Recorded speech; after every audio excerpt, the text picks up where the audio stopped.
if you're not delivering a personalized interaction at every touch, then you're going to lose. It's just that simple. There's so much noise in the world today, especially as buyers, where, they're shifting in the consumer world, we're already there.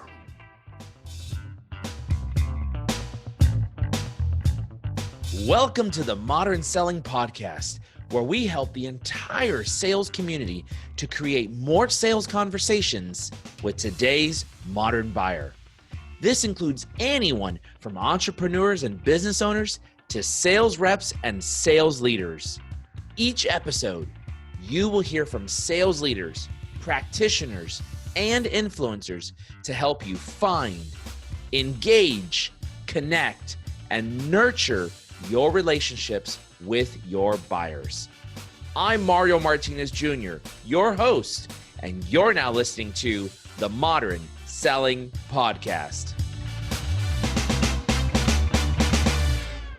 This podcast is brought to you by Postal.io, a sales and marketing engagement platform that generates leads, increases sales, and improves customer retention.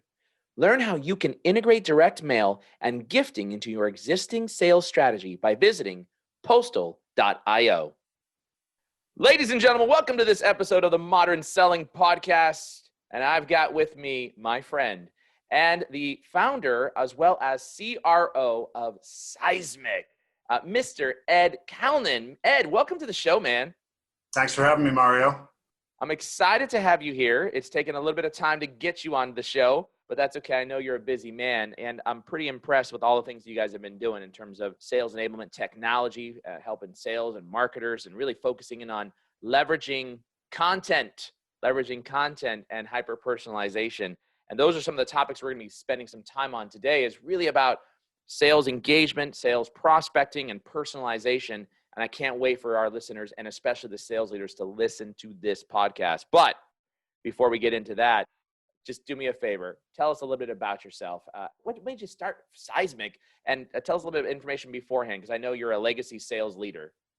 Yeah, sure. So I've been in sales and sales leadership for the past 25 years. Started as a seller, grew into a sales leader, and kind of have been a student of the game ever since. Worked at really big companies like ADP and Thomson Reuters and EMC. Also did a bunch of high growth companies along the way, the last one being Seismic, of course.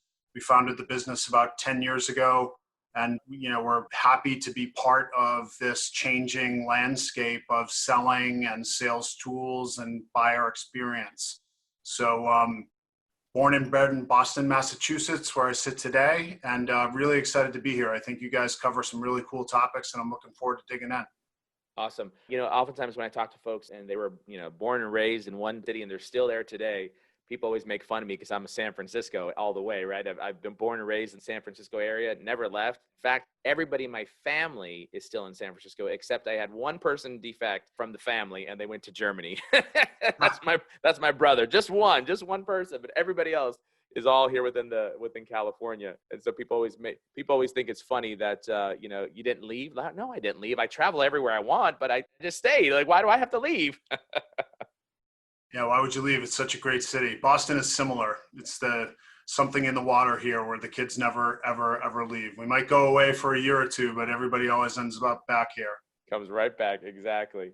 I love it. Well, what I want to spend some time talking to you about is a question that I always ask all my guests, and that is, tell us something that nobody would know about you, even if they were to look at your social profiles. And Ed, I know we talked about this in the pre-game show. If you would, I'm looking for something juicy, man. You got to give me something juicy. I had illegal poker ring. Someone announced that they ran an illegal poker ring, and that's how they paid their way through college on the show. I've had extra appendages. So you tell me, man, what do you want to share with everybody? Well, unfortunately, all of my appendages are in order, so I can't go there. I'll tell you, Mario, one of the things that people don't know about me, I'm a really big guy. I'm 6'4", about 250 pounds, pre-COVID maybe. Unknown fact about Ed Calnan is that I can run really, really fast.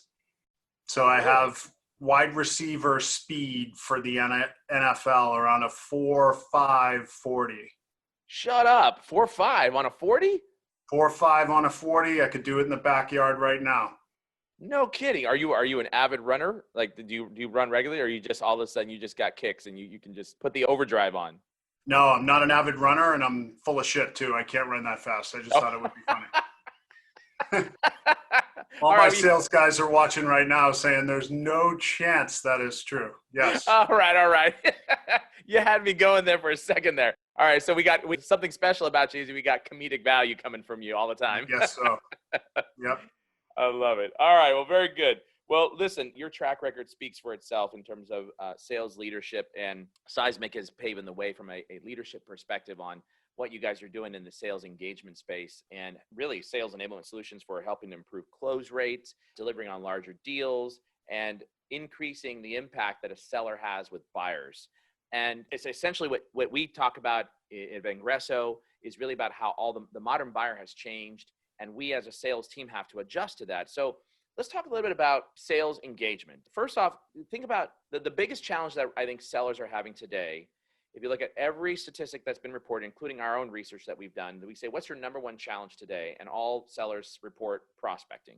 That's the number one challenge, is to get into someone's door and have a hello, have a conversation.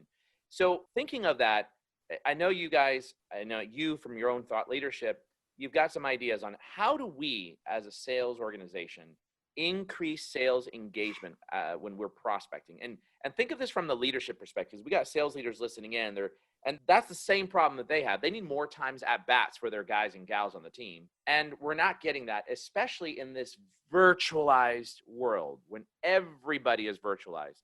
So talk a little bit about that, Ed. How do we increase sales engagement as a prospector? Yeah, I think it's all about preparation, Mario, is my opinion. I think when I started selling back in 1993, when I graduated from college, like there was no information at our disposal. We didn't have cell phones, or even we had a PC, but there was really no database involved. There was no LinkedIn. Nowadays, if you're willing to prepare and willing to spend the time, you can find out everything you need about a prospect's business pains, about their shortcomings, about the things they do well, the stuff that they don't do well, what their competitors are better at them at. And I think in order to engage, you have to come in prepared and you have to be relevant, and I tell my team all the time, it's a sales manager's job to make sure their team is prepared. And you do that by watching game film before you go into a meeting and not after.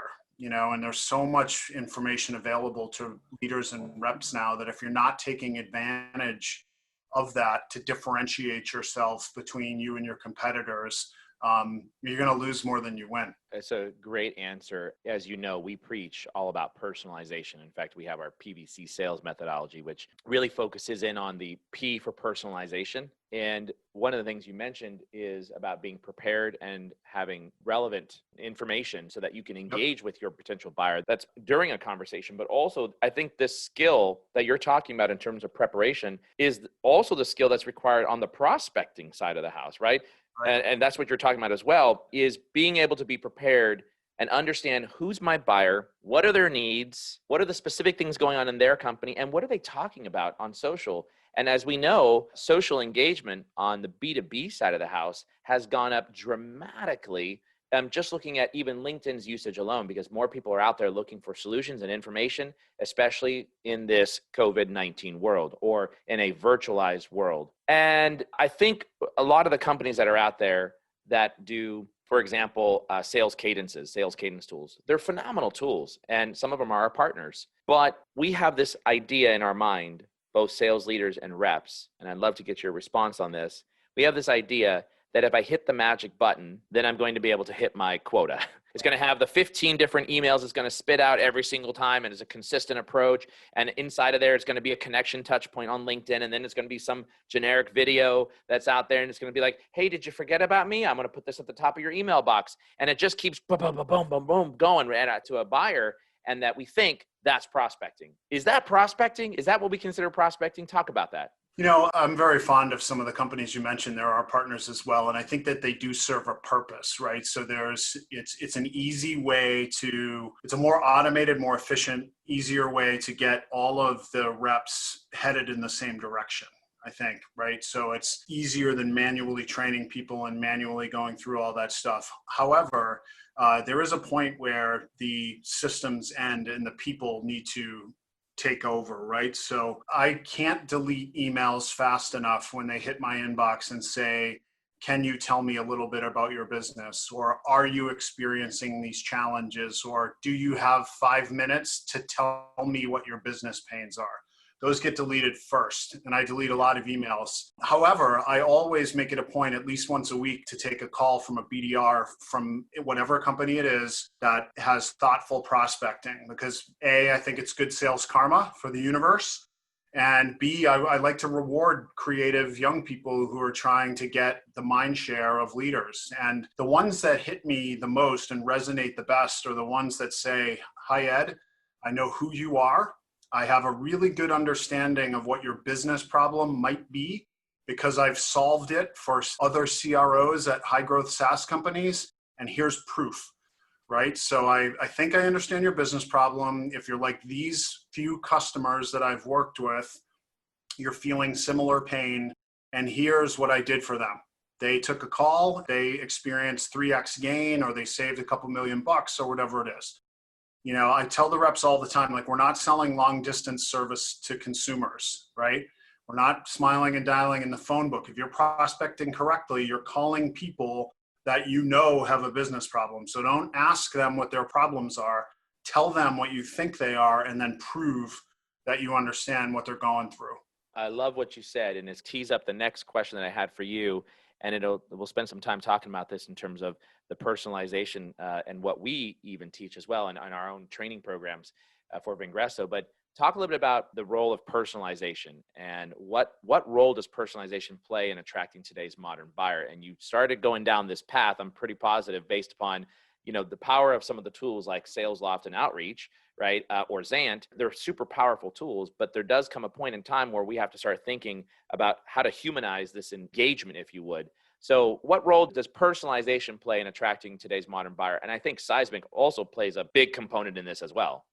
Yeah, totally. I mean, it's everything. There isn't ingrained into everything we do now. If you're not delivering a personalized interaction at every touch, then you're going to lose. It's just that simple. There's so much noise in the world today, especially as buyers, where they're shifting when the consumer world, we're already there, right? If you use Netflix, it knows what TV shows and movies you like. If you use Spotify, it understands what your musical tastes are. You use Amazon and you have a young child at home, it tells you that you probably need diapers and formula, right? And yet in the B2B world, we don't do that yet.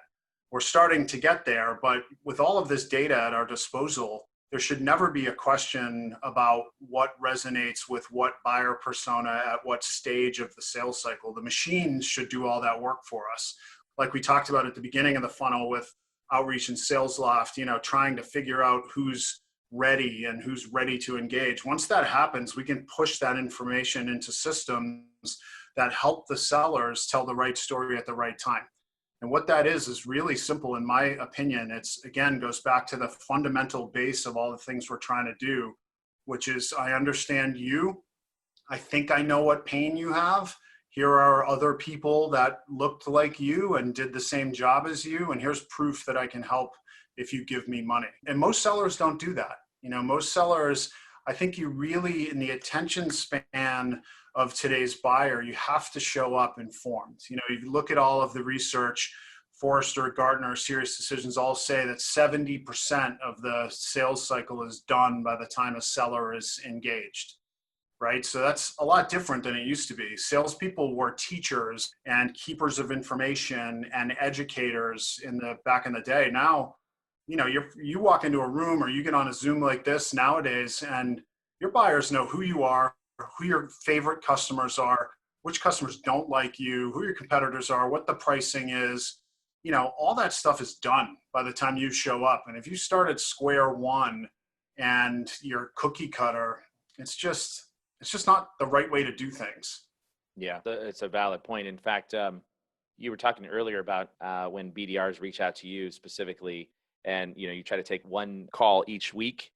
My wife always gets frustrated with me because I'll take a call from a salesperson, and then she hears me, giving them coaching. Like, I let them do their pitch, say what they got to say, And then I'm sitting there saying, let me ask you a question. Do you know who I am? And they would say, well, you're Mario Martinez Jr. Right. But do you know who I am? And the CEO of Ingresso? Okay, yes, but who am I? Right, right. And then I would politely say to them, see, if you knew who I was, then you would understand that I'm the CEO of the world's largest modern sales training company, teaching sellers how to do exactly what it is that you're doing right now. Yep. And you would have probably taken a different approach and said, hey, man, I heard you on your podcast and I loved when you talked about blah, blah, blah, blah, blah, blah, blah. Now you piqued my interest. And even if it's nothing other than flattery, like I'm going to be interested. Right. So I always, take that time to do that coaching, but it's interesting. This whole concept of personalization in the messaging outreach. One of the things that we teach is in our PVC sales methodology. And I'd love to get your feedback on this. In the PVC sales methodology, there's two ways to personalize to an individual. I can personalize to the person, meaning I'm looking at something. Listen, I heard Ed on the Modern Selling podcast. I heard your insights. I'm commenting on that. Maybe something about your company, maybe something about you specifically, or I can personalize to the buyer persona, meaning to your point, I understand exactly what your business problems are, exactly what your pains are, and I know my solution does for buyers like you in your position. And that's what we call like the baseline. At the minimum, if you got nothing on someone's profile or information that you can find, then you personalize to the buyer persona, right? Yep. And that looks something like, as I talk to majority of sales leaders or CROs, they generally have two common problems. And for Vingresso, they're trying to start more sales conversations or get more at-bats and increase the sales pipeline. And here are two things that I want to provide to you that have helped other CROs like you. Number one is this blog article. Number two might be a webinar or an event, whatever the case might be. And here's some of the companies that have leveraged this particular training methodology and have seen these types of results. Yep. And then we have that closing. By the way, that's that V part that I just mentioned. That's the value. Like you're bringing content, you're giving examples. And then that C, everybody wants to go for the meeting. And like you, the 5-minute meeting, the 15-minute meeting just drives me crazy. Like I can't even get to know you in 15 minutes, right? Yes. It just drives me crazy. No, I don't have 15 minutes, but I give you 30. Yep. So the closing part is that CTA. And in that CTA, we teach people to really look at a couple different ways. I could either drive to engagement, meaning, Ed, with that in mind, are these two problems your specific problems that you're having? Because I don't want to talk to a leader who isn't having a problem that is not my problem to solve. Of course. Right? And that's where I think a lot of reps make that mistake, is not understanding that the CTA isn't always the first touch point as get a meeting. It's confirmation. Do you have this problem? Right. But it also might mean a meeting. And one of the things I love about Seismic specifically, and again, all my listeners know that I don't do commercials whatsoever. So there's a lot of our great partners that are out there, and Seismic is one of them. But you guys really bring to the front this concept of leveraging content. Personalized content to the buyer persona. And most sales organizations, Ed, if I look at all of the emails that I've received in the last 90 days alone, people prospecting to me, I can only think of one who's actually leveraged content that helps to solve a specific problem that's on top of mind to me as a CEO. Yep. Why? Why aren't sales leaders helping sales reps to focus in on bringing content that serves me up as a buyer, personalizes that message to me, and helps solve a very specific problem? Why aren't sales leaders doing this, and why aren't sales reps getting the point? Well, I think first of all, most sales reps are lazy. So they, I mean, I've been a career seller my whole life, but most of them are. I mean, we know that, right? You train them every day, and I've led them for a while, and so most aren't students of the game, right? And you get your top 10 percenters who are outstanding and will always go the extra mile to do the research and do the personalization and deliver an amazing experience that would probably sit perfectly right within your methodology. Then you get the bottom 10% who stink and are looking for their next job. And then you got everybody in the middle. And that's the control group, I think, that can stand to benefit the most. And, in my experience, sellers will respond to something if it's a change in methodology or the addition of a tool, if it does three things, right? If you save them time, if you help them look better in front of customers, and if you help them win at a higher rate, they'll at least give it some attention. And that's what we do, and with our stuff, it's effortless. I mean, the content is all about who's the buyer persona, what business problem are you trying to fix, what area of the world do they live in, what industry do they play in, and what business problem do they have. And just like Netflix or Spotify, that's what our engine is best at.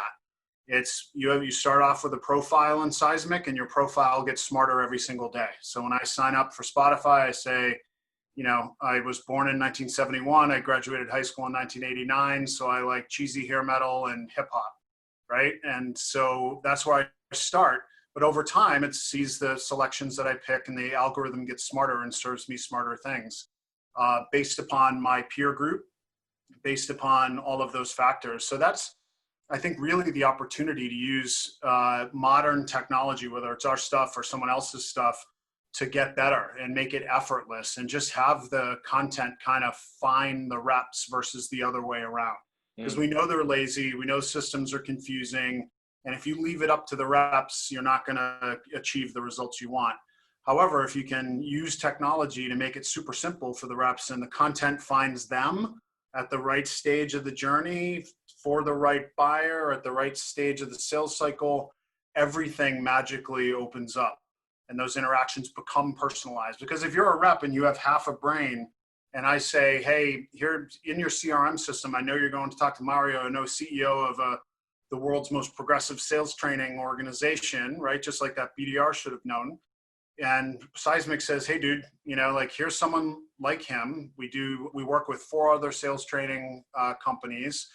Here's 2 customers that are high-tech firms in San Francisco, because we know that's where he's based. And I bet he knows them because he works with some of the coolest companies on the planet. Why don't you start with a story that says, hey, Mario, here's a business problem I think you're trying to solve, and I've solved it for a few people that I bet you worked with before. And that's it's really kind of taking a lot of the guesswork out of the game, but then bubbling it up and making it super easy for the reps to put the pieces together as they're heading to the end zone. Wouldn't you say that what you just described, Ed, would you agree that it's learning to leverage sales content for storytelling? Yeah. Yep. Exactly right. Yeah. Exactly right. And it's all about, and it's stories that resonate, right? I mean, that's really all that matters. I mean, the best sellers, why a lot of my reps like to take me on meetings is because I've been old, but I've been around. I was You're not that old. Come on. I can still run fast though. Yeah. But I was, the 4 and 40. That's right. I was our first BDR. I was our first salesperson. I was our first marketing person. I was our first SC, like starting the company. It was just me and my partners, and they were all product guys. They're really, really smart engineers. So I was the engine, and I did all the first deals. I did all the expansion deals. I busted into new industries, and that tribal knowledge that's in my head allows me to engage with customers in a way that brand new reps just can't, because they don't have those interactions. They don't have those stories. It's my job to then work with the marketing team to capture those stories and make them relevant in the right moments, right? And that's the key. Is you've been through more sales training than I have, and the best reps are the ones who use the anecdotes at the right places. And people want to feel like they're part of a movement. And if you can show that other companies in their peer group and other industries that they might respect are heading in a certain direction, people want to be a part of that stuff. And it's those stories that make it real. It doesn't matter about, I can save you 15 minutes or I'll do this, I want to hear what the other CIOs are doing at the world's best companies if I'm in a similar position. That's what I care about. The X's and O's don't matter. It's connecting that kind of all of those anecdotes and stories are really what moves the needle. I remember many years ago when I used to handle the global accounts, one of our customers was McKesson. And I had a very, very good relationship with the global CIO, a direct report to CEO, then John Hammergren, which I don't know if he is still the CEO, but in any case, McKesson is a Fortune 6 company now. And I asked, his name was Randy Spratt. And I asked Randy, I said, Randy, why do you take meetings from sales reps? Like, you're clearly being prospected from every company in the world as the Right. global CIO of a Fortune 6 company. Everybody wants to get in your office. You know, I talk to you once a month and I'm in your office. We're doing coffee and lunch. Like, we've got a relationship, right? So like, what made you take my meeting and continue on with the relationship? Or what makes you take a meeting? And he said something that was very insightful to me. He said, most reps want to talk to me about what their product does. That's the wrong thing to do. In order to get into my office, in order to engage with me, what I want to know is not what your product does. Like, I'm the global CIO of a Fortune 6 company. Do I know everything? No, but I pretty much know a lot, right? Yeah, So, totally. so what I care about, though, is you come to me and you help me understand what are my competitors doing? And more specifically, what can you do that gives me the competitive advantage? Yep. And that really ties well in line with the topic we just talked about, was like, the storytelling and leveraging content that be able to articulate those stories. And unfortunately, a lot of our new sellers, well, they're new, so they don't have those stories. And some of the things that we've done with our sales team, as an example, which are relatively young and newer sellers, they don't have that, as you call the tribal knowledge that you and I have, right? The in the trenches, what it took. When we started Vengresso, guess who was selling on the front lines? Myself and my co-founder, Kurt Shaver. So we've got all the tribal knowledge in our head. We know the nooks and crannies, what makes people tick, what doesn't. So with that in mind, that storytelling is so important. And so one of the things we do is one of our partners, gong.io, we actually have our reps listen in on those calls. You remember the good old days, Ed, when we used to have in a cube and we used to sit next to another salesperson, we had the little Y connector so we can listen in on their calls? Oh, yeah. Those were the good old days, right?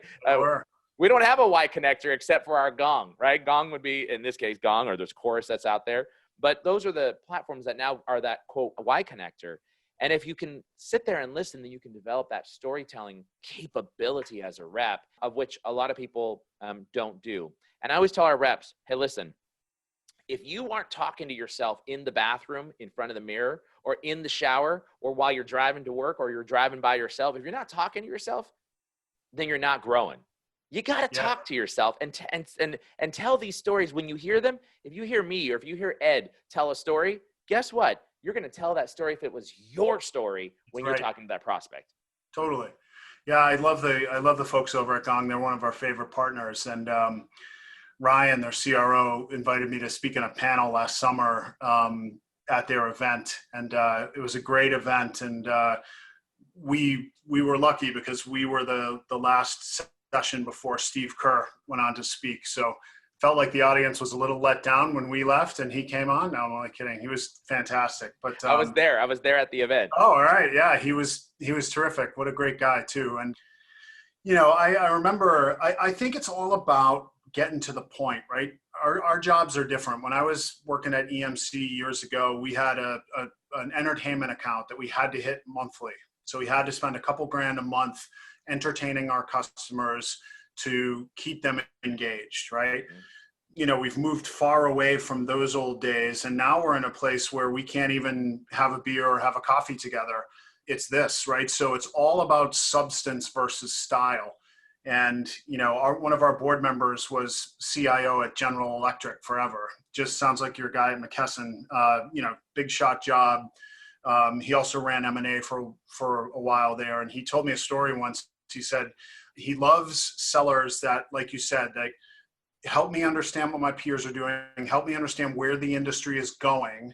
So I might not take advantage of all the stuff you give me, but I definitely don't want to be caught sleeping and miss something. Right. And he told me once an investment banker called on him and said, hey, Gary, do you want to go golfing? And he said, well, I'd love to go golfing with you, but if you and I go golfing, you're going to be doing your job and I'm not going to be doing mine, because my job is to be here at work and trying to figure out how to make the company better. And I think that's, it's a really good example of, like, now you have to show up with substance, and you can't, we're all back to back on Zooms. Some of us have families we're trying to take care of at the same time. Wi-Fi is always funky lately. And if, there's not a lot of opportunity to build those soft connections anymore. So I think it's really simple. You have to start with a personalized connection. Like, hey, Mario, I noticed that you work with these couple companies, and, I know that you work with Gong, and I like that team a lot. And but let's get right to the meat of it, right? And today, in today's virtual world, it's much more important ever than it has been to show up and personalize and really hammer home the business value of what you can deliver. Yeah. I have a saying I use in my keynotes: show me that you know me. Yeah, exactly. Really, yes, perfect. Show Drop me the that you mic. know me. Yes. That's been a really great conversation. Now, I want to transition into talking about what do you think is the role of video and social media and what that plays in engaging with today's modern buyer. But before you answer that question, I want all of you to listen into this message from our program sponsor. This podcast is brought to you by Postal.io, a sales and marketing engagement platform that generates leads, increases sales, and improves customer retention. Postal allows you to automate and personalize your offline outreach to both existing customers and new prospects at scale. Learn how you can easily integrate direct mail, gifts, charitable donations, and even alcohol into your existing sales, marketing, and retention strategies. Visit postal.io today and request a demo so you can boost your pipeline and close more deals. All right before that short break there, we were talking about, or I asked a question about, what role do you think video and social media play in engaging with today's modern buyer? And because you guys are a facilitator and distribution arm of content, what you do oftentimes is a one-to-one engagement level, right? That's that one-to-one personalized hand-to-hand combat. But now let's transition over to the use of social media and then video as well, which video can also be one-to-one, but it also be one-to-many. What do you see as the role of using video in engaging with buyers today, whether it's prospecting or whether it's from hello to close and or social media? Yeah, I mean, we could talk for another hour on those two topics themselves. I think, again, I think personalization and social media are almost understood now. Like if you're not, the woman who runs our social programs, she, I think, puts it really eloquently, like they're not separate anymore. There is no social media strategy and marketing strategy and content strategy.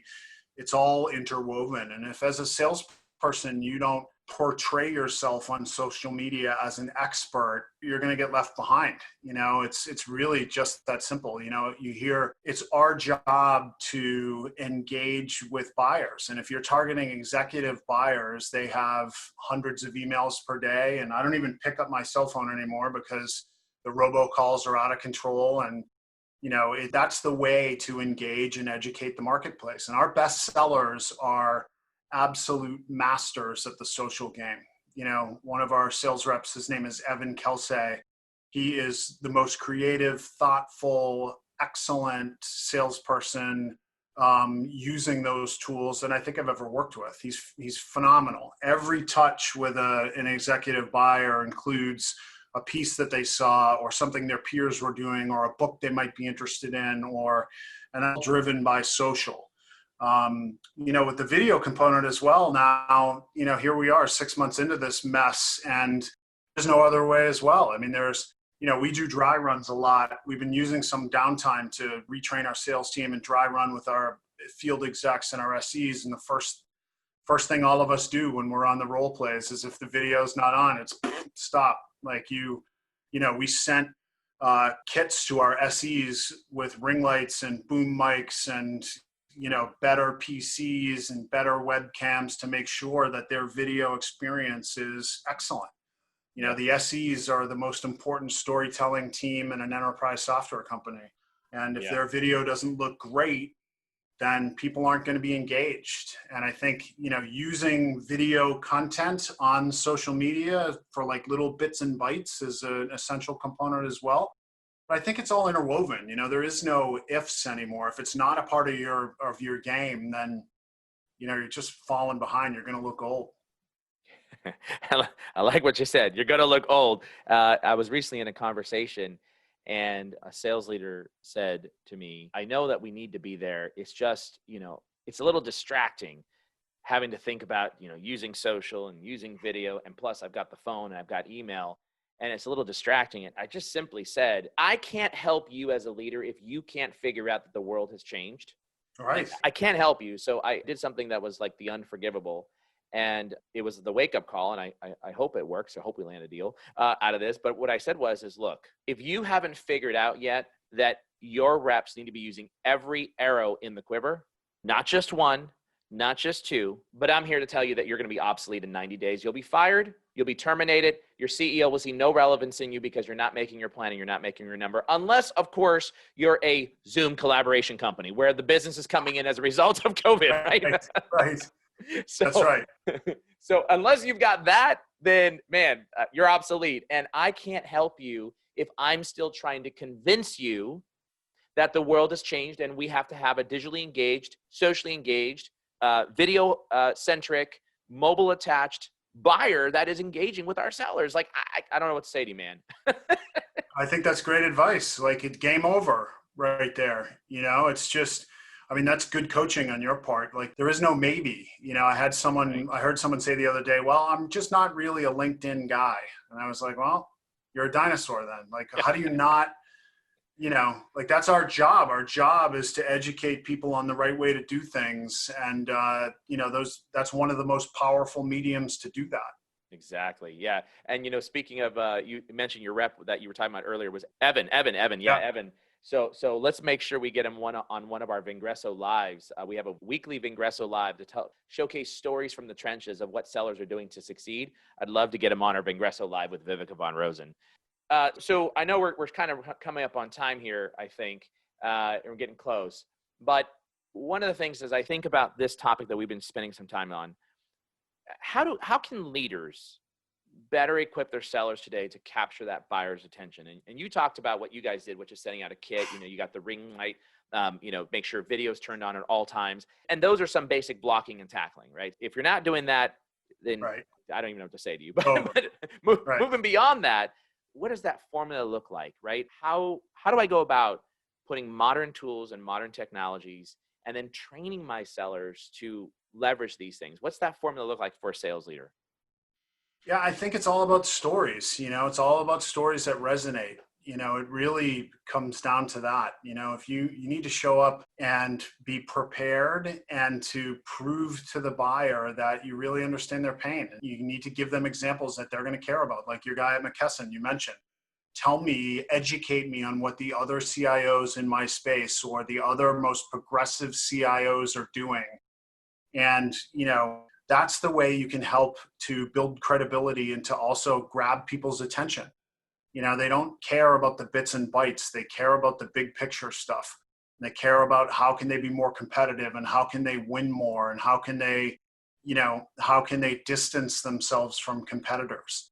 And that's the key. I mean, if you don't, and there's so much available to us now that if you don't take advantage of it, you're just crazy. You really are. And it's really just that simple. Like, tell me where the market's heading and tell me not necessarily what I have to do now, but in 6 months, if I didn't consider that, what am I going to look back and look stupid to my peers or my boss? That's the key. I think, if sellers do that well, and if leaders help to teach sellers do that well, then they're really going to be excited that they did. I love what you said. Now you and I, for our sales leaders that are listening in, let's build a tech stack for sales teams. Okay. We'll start with the prospecting side. You fill in the gaps wherever I've missed something or add something to it. But LinkedIn, one of them. Yep. A video sales acceleration tool could be OneMob, Videolicious, BombBomb, any of those types of tools, right? Yep. For sales technology. A tool that allows us to be able to build organizational charts. We use Org Chart Hub as an example. There's many things out there, Lucid Chart Sales and all kinds of other stuff that you can use. That helps me strategically map out, especially if I'm working mid-market or enterprise accounts, map out who are all the players in the game. That's on that pre-sale. What am I missing there? Tools like Seismic? Nope, not yet. Not yet. Okay, all right. Are we moving down the stack? Yeah. So we're moving now. Now we're moving down. Like missing it, obviously the phone, obviously email, right? Sure. Those types of things. Those are some basic 101s, right? Let's make sure we get that inside there. And now we move down into the next layer of hello to close. Let's focus on that. What does that Yeah. stack look like? Tell me about Yeah, that. I think it's there's a marketing automation piece in there a little bit, like Adobe Marketo or the Oracle Marketing Cloud, Salesforce Marketing Cloud, HubSpot to generate a little bit of demand. Then it moves quickly into SalesLoft, Outreach, those tools to drive engagement. And then it's us in the middle that says, okay, you spent all this money from the top of your funnel all the way down to when somebody says, I'm interested in learning more. And what we do is make that effortless for the sellers to tell the right story at the right time. Because that's the most important engagement piece, in my opinion, after you've spent all the money to bring someone to the table. If you don't nail it in that first interaction, you don't tell the right story, you don't challenge the prospect with some interesting points of view, then you're just going to be everybody else. And, then after us, I guess there's a CRM component up to the left as well. And we help send and track and engage and provide a dashboard for CMOs about what the sellers are saying in the field and the stories that are resonating with the buyers. I talked to a lot of my peers. I mentioned Ryan over at Gong, Steve Goldberg over at SalesLoft, Max over at Outreach. Like we all share notes, and it's an amazing time to be a seller. It really is. In 2020, and especially if there's a silver lining of this global pandemic mess that we've all been living through, it's that now organizations are forced to engage digitally and to digitize their stacks and to think creatively. So you're probably training people a lot differently than you did 10 years ago. And it's going to continue to evolve. And we're really, the marketing side went through it, 10 years ago, where everything got automated. And the sales side is now going through it. We're in the middle of the sales technology revolution. And I've never been more excited to be in sales and still learning every single day and trying to improve my game. And, it's going to be fun for the next couple of years to see how this thing shakes out. You're going to be really busy, I'm sure. We are definitely, for us, the good news is that our business has definitely grown.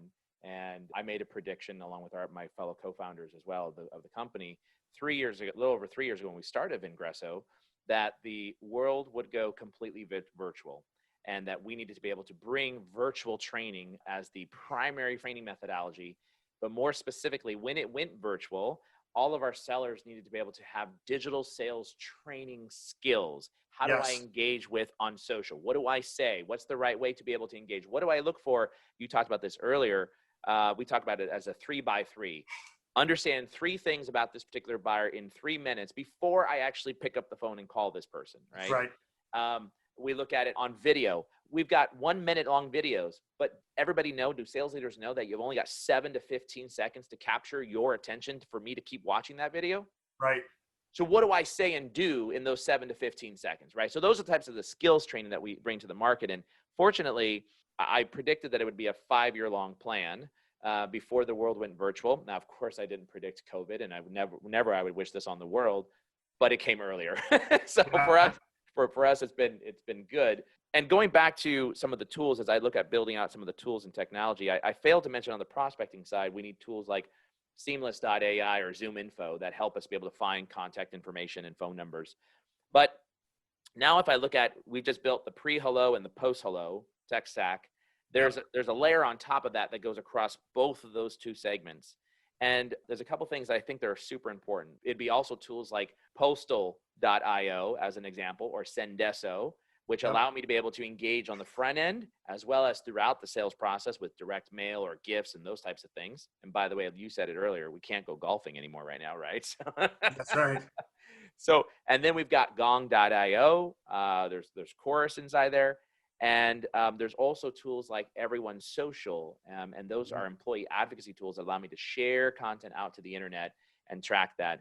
And then something, Ed, that I'm just a huge believer in, and if the company ain't buying it, boy, you better buy it yourself, and that is Grammarly.io.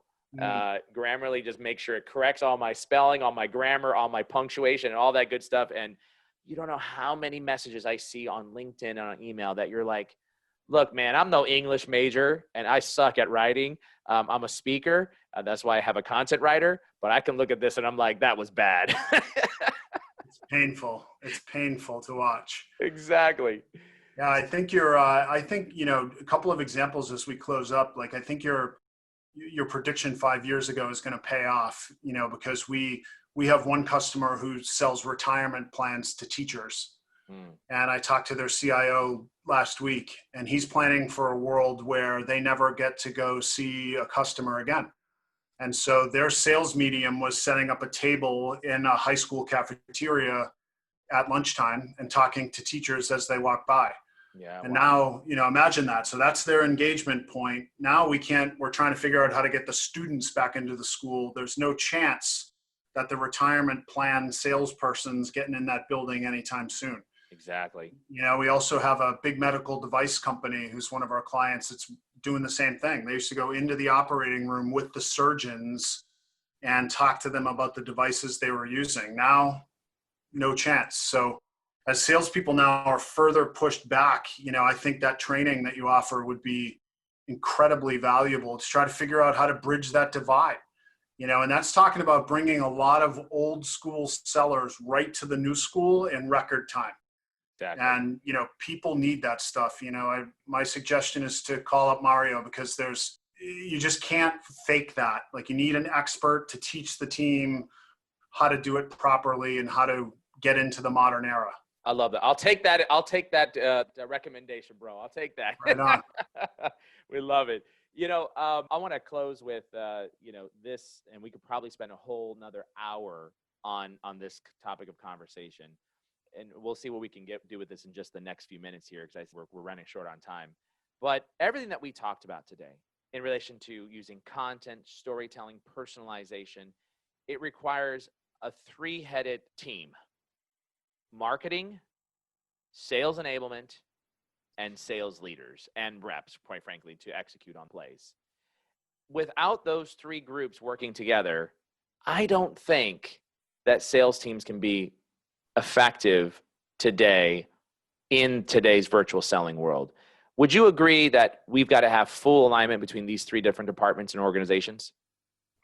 Without a doubt. It's never been more important. And it's almost like if being from Boston, I'm a big Patriots fan, but if you think about the players and then you think about the leaders who formulate the game plan, right?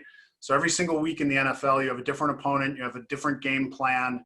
The leaders, you have the head coach, the offensive coordinator, and defensive coordinator, and they put a game plan together for the players, and they institute it along each day of the week, and then the players execute the plan. If you give the players a bad plan, they're going to lose every single game, but it's up to marketing and sales and enablement sitting in the middle to develop the game plan, put a facility in place to implement the game plan, and then the players should just go do their thing, and I grew up in a world where marketing was over there and sales didn't know what they did, and marketing was over here and they thought salespeople were lazy and made too much money. And now we're kind of all in the middle, and the enablement team is the glue. There's again, if you have a fractured organization that isn't working together as one, you're going to get beat. I love what you said. You're absolutely right. And that is one of the reasons why, even in our own company, and we're not extremely large, but I just put the entire marketing team on a performance bonus plan.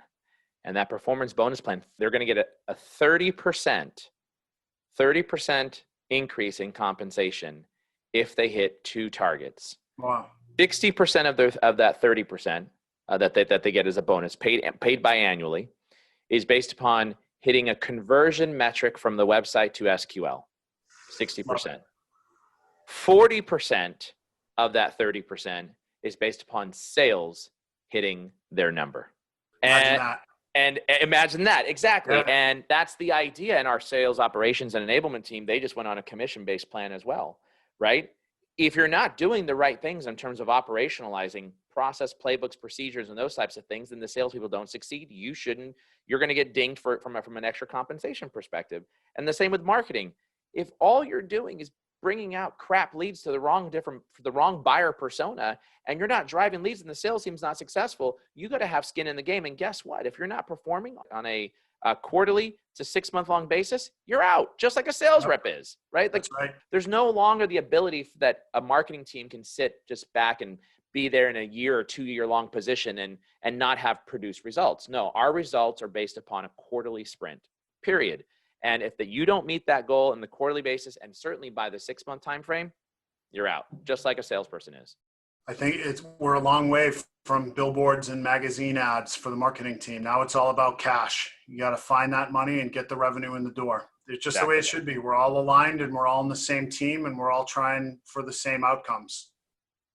You nailed it. Well, listen, we're up on time here. And so two last questions for you, Ed. If someone wanted to connect with you, reach out to you, what's the best way? Is it Twitter, LinkedIn, or what's the best way to reach out to you? Yeah, LinkedIn's the place. I remember in the early days when I was prospecting for the first time at Seismic, every time I had someone accept an invite, it gave me a boost of adrenaline. And so therefore, I never decline invites. So shoot me an invite on LinkedIn. I'm happy to network and help however I can. And that's probably the best way to get me. And make sure when you reach out to Ed that you send a personalized connection request and tell him, hey, I heard you. Yeah, I mean, you could be the SDR this week. If anybody's listening on a BDR team, I pick up one a week and somebody gets a meeting, and that could be you. I might not be able to buy anything, but I'll definitely give you some good coaching. Well, you'll know if they listen to this whole podcast all the way through, right. if they say, I heard you say, and now I'd like some coaching. Right. Make sure you tell them you heard him on the Modern Selling podcast here with Vingresso. And then last and final question, man, is your all-time favorite movie. What is it? Wow, all time.